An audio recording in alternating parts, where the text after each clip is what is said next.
We're going to solve this quadratic equation again, which means we're looking for what x value could you plug in and do all the order of operations and get 0, or when does this parabola cross the x-axis. Now note this parabola is in, or this equation is in vertex form, so we could see the vertex really easy. The turnaround point would be -3, -6. However, we want to find when it crosses the x-axis. So one way to do these is you can actually just solve them kind of like a linear equation, but do your opposite operation and get x alone.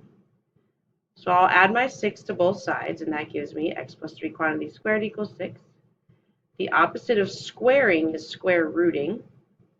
So if I square root both sides, I would get rid of the squared and the square root. The only thing you have to be careful about here is when you take the square root, technically the square root of 4 is plus or minus 2. It could be one or the other. So we need to write this as x plus 3 equals plus or minus the square root of 6.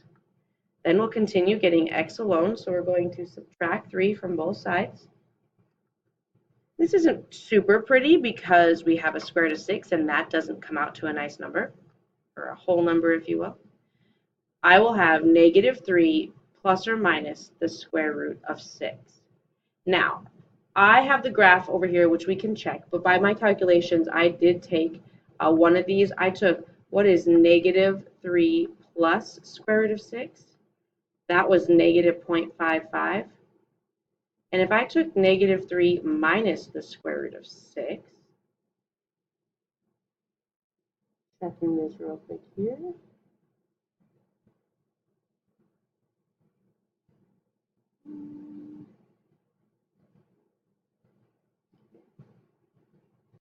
Pausing for dramatic effect.